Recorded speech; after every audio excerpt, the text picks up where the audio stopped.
पावन गंगा की निर्मल धार हर प्रकार के पापों का करती है संहार। जिस दिन माँ गंगा स्वर्ग से धरती पर अवतरित हुई, वही पावन दिन गंगा दशहरा के नाम से जाना गया। आप सभी श्रद्धालु और श्रोताओं को गंगा दशहरा की हार्दिक शुभकामनाएं। गंगा दशहरा केवल एक पर्व नहीं है, बल्कि यह श्रद्धा, आस्था, भक्ति और पवित्रता का दिव्य उत्सव है। यह वह शुभ और पावन दिन माना जाता है जब माँ गंगा स्वर्गलोक से पृथ्वी पर अवतरित हुई थी और अपने पवित्र जल से संपूर्ण मानवता को मोक्ष और मुक्ति का मार्ग दिखाया था। ऐसी मान्यता है कि इस दिन गंगा जी में श्रद्धा और सच्चे मन से केवल एक बार स्नान करने से मनुष्य के 10 प्रकार के पापों का नाश हो जाता है। इसी कारण इस पर्व को गंगा दशहरा कहा जाता है। तो आइए अब जानते हैं कि इस वर्ष गंगा दशहरा की सही तिथि क्या है, शुभ मुहूर्त कौन कौन से हैं और वे सभी महत्वपूर्ण बातें भी जिन्हें जानने से यह दिन और भी अधिक शुभ और दिव्य बन जाता है। साथ ही आज आप यह भी जानेंगे कि कौन कौन सी ऐसी 10 वस्तुएं हैं जिनका दान इस दिन विशेष फलदायी माना जाता है और किस शुभ मुहूर्त में दीपदान करके आप माँ गंगा का विशेष आशीर्वाद प्राप्त कर सकते हैं। हर वर्ष ज्येष्ठ मास के शुक्ल पक्ष की दशमी तिथि को गंगा दशहरा का पावन पर्व मनाया जाता है। इस बार दशमी तिथि प्रारंभ होगी 25 मई सोमवार की सुबह 4:30 से और 25 मई को पूरे दिन दशमी तिथि रहेगी। वही दशमी तिथि का समापन होगा 26 मई मंगलवार की सुबह 5:10 पर। उदया तिथि के अनुसार इस बार गंगा दशहरा 25 मई सोमवार को मनाया जाएगा। गंगा दशहरा के दिन ब्रह्म मुहूर्त का समय सुबह 4:04 से लेकर 4:45 तक रहेगा। यह समय स्नान, ध्यान और पूजा के लिए अत्यंत शुभ माना जाता है। इसके अलावा सूर्योदय सुबह 5:26 पर होगा। यदि संभव हो तो आपको सूर्योदय से पहले स्नान करना चाहिए और यदि किसी कारणवश ऐसा संभव ना हो पाए तो सूर्योदय के कुछ समय बाद तक भी स्नान किया जा सकता है। सूर्यास्त शाम 7:11 पर होगा। इस दिन वज्र योग सुबह 3:45 से शुरू हो जाएगा और पूरा दिन रहेगा। वज्र योग को पूजा पाठ, मंत्र जाप और आध्यात्मिक कार्यों के लिए शुभ माना जाता है, लेकिन अन्य किसी भी नए शुभ कार्य को इस योग में करने से बचना चाहिए। इसके साथ ही इस दिन उत्तरा फाल्गुनी नक्षत्र पूरे दिन रहेगा, जिस पर्व की शुभता को और भी अधिक बढ़ा देता है। गंगा दशहरा के दिन अभिजीत मुहूर्त सुबह 11:51 से लेकर दोपहर 12:46 तक रहेगा। इस शुभ समय में आप कथा श्रवण, पूजा पाठ और दान पुण्य जैसे कार्य कर सकते हैं। बहुत से लोग इस दिन सत्यनारायण भगवान की कथा का पाठ भी करवाते हैं। ऐसे में अभिजीत मुहूर्त इस कार्य के लिए अत्यंत उत्तम और शुभ माना जाएगा। इसके अलावा राहुकाल सुबह 7:09 से लेकर 8:52 तक रहेगा।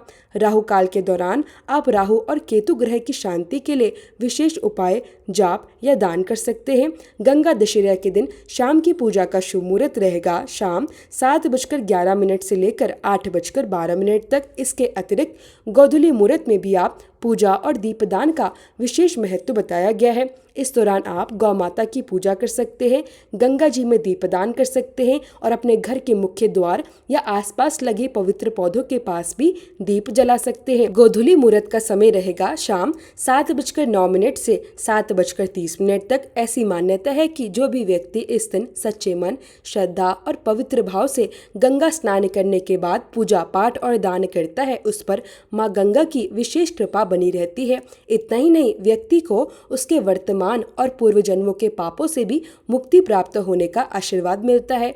गंगा दशहरा का दिन अत्यंत शुभ और पुण्यदायी माना गया है। इस दिन आप किसी भी शुभ कार्य की शुरुआत कर सकते हैं। हालांकि इस दिन गंगा जी में स्नान और डुबकी लगाने का विशेष महत्व बताया गया है, लेकिन यदि आप गंगा जी तक नहीं जा पाते तो घर पर भी श्रद्धा से पूजा की जा सकती है। इसके लिए अपने स्नान के जल में थोड़ा सा गंगा जल मिलाएं। उसके बाद स्नान करके सूर्य देवता को अर्घ्य दे और माँ गंगा का ध्यान करें। फिर अपने आराध्य देवी देवताओं के साथ भगवान शिव और माँ गंगा का भी विधि विधान से पूजन करें। इस दिन ओम श्री गंगे नमः इस मंत्र का जाप करना अत्यंत शुभ माना जाता है। माँ गंगा का ध्यान, स्तोत्र और मंत्र जाप करने के बाद उन्हें पुष्प, धूप, दीप, सुपारी, फल और मिठाई आदि श्रद्धा भाव से अर्पित करें। गंगा दशहरा के दिन 10 अंक का विशेष महत्व माना जाता है। ऐसी मान्यता है कि यदि इस दिन 10 की संख्या में पूजन सामग्री अर्पित की जाए, 10 की संख्या में दान किया जाए या 10 की संख्या में कोई शुभ कार्य किया जाए तो उसका कई गुना अधिक पुण्य प्राप्त होता है। इसलिए आज के दिन आप अपनी श्रद्धा और सामर्थ्य के अनुसार दान अवश्य करें। पूजा समाप्त होने के बाद अपने परिवार की सुख समृद्धि और खुशहाली की कामना करते हुए माँ गंगा की आरती अवश्य करें। यदि आप गंगा जी के पास नहीं हैं तो आप ऑनलाइन भी माँ गंगा की आरती में सम्मिलित हो सकते हैं।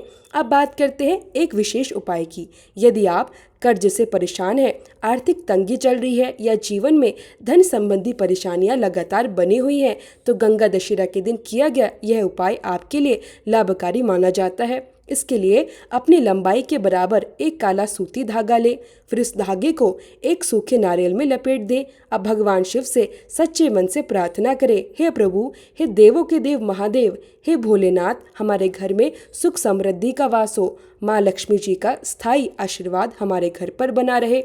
हमारे ऊपर जितना भी कर्ज है उससे हमें मुक्ति मिले। हे भोलेनाथ, हमारे जीवन की आर्थिक परेशानियों को दूर करे और हमें सुख शांति प्रदान करे। इसके बाद इस प्रार्थना और कामना के साथ उस नारियल को धागे सहित गंगा जी में प्रवाहित कर दे। ऐसी मान्यता है कि इस उपाय को श्रद्धा और विश्वास के साथ करने से व्यक्ति को धीरे धीरे कर्ज से राहत मिलने लगती है और धन प्राप्ति के नए मार्ग भी खुलने लगते हैं। इसके साथ ही आज के दिन शिव मंदिर जाकर शिवलिंग पर गंगा जल से अभिषेक करना भी शुभ माना गया है। अभिषेक करने के बाद थोड़ा सा गंगा जल अपने साथ घर अवश्य लेकर जाएं। फिर इस जल का पूरे घर में छिड़काव करें। मान्यता है कि ऐसा करने से घर की नकारात्मक ऊर्जा दूर होती है, घर में सकारात्मकता, सुख और शांति का वातावरण बना रहता है। यदि संभव हो तो इस दिन जरूरतमंद लोगों की सहायता करें, भोजन कराएं और दान पुण्य अवश्य करें, क्योंकि माँ गंगा को दया, सेवा और करुणा अत्यंत प्रिय मानी जाती है। आज के दिन सफेद वस्त्र पहनकर पूजा करना भी शुभ माना जाता है। इसके अलावा घर में साफ सफाई और पवित्रता बनाए रखना चाहिए। कई लोग इस दिन व्रत भी रखते हैं और दिन भर माँ गंगा का ध्यान करते हुए भजन कीर्तन और मंत्रों का जाप करते हैं। यदि आप घर पर पूजा कर रहे हैं तो पूजा स्थान पर गंगा जल का कलश अवश्य स्थापित करें और उसके पास दीपक अवश्य जलाएं। गंगा दशहरा के दिन तुलसी, पीपल और अन्य पवित्र पौधों की पूजा करना भी पुण्यदायी माना गया है। इस दिन जल का विशेष महत्व माना गया है, इसलिए जल का अपमान न करें और जरूरतमंदों को पानी अवश्य पिलाएं।